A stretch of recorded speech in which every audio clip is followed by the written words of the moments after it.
And tonight, headaches, nausea, hallucinations, even death. Those are among the rare side effects Floridians are reporting after taking the COVID-19 vaccine. New at 11, ABC 27's investigative reporter Katie LaGrone has a closer look at what health experts say you need to know.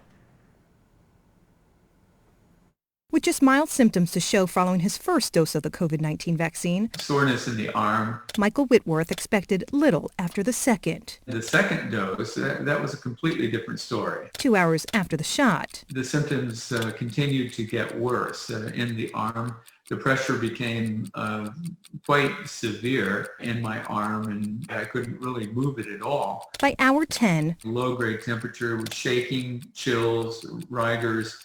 My lips became very pale. Every bone and muscle in my body was shaking for over 90 minutes. Actually started hallucinating. what Whitworth describes is extremely rare, according to this government database which tracks adverse reactions following vaccination. In the first 4 weeks of the COVID-19 vaccine rollout in Florida, the vaccine made up more than 90% of all adverse reports filed from here, more than 330 out of 850,000 doses administered in the state at the time.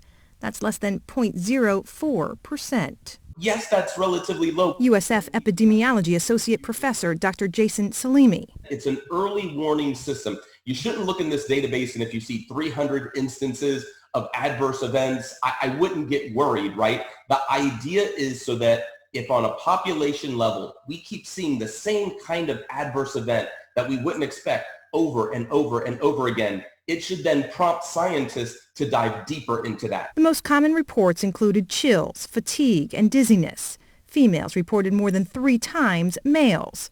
6 deaths were also reported. The youngest, this 56-year-old South Florida doctor, described as healthy before he died after receiving the first dose of the Pfizer vaccine.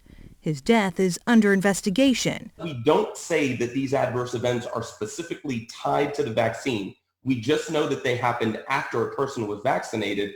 You have to take these data, not with a grain of salt, but in many ways they require way more deeper investigation to verify the information and to make sure that it is truly tied to the vaccine. What's reported to the database isn't verified and completely voluntary. Do you plan to report the side effects to the CDC?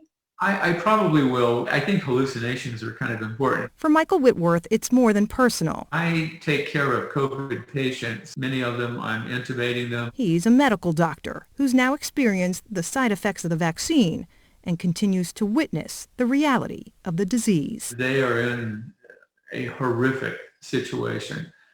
So much so that I would not wish that on anyone. The side effects, yes, you have some. Compared to the actual COVID, it's nothing.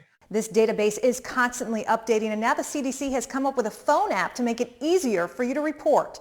We posted details on our website. Katie LaGrone, ABC 27, investigates. And we've got a list of where you can get vaccinated. Just look for where people can get vaccinated on our homepage or in the ABC 27 News app.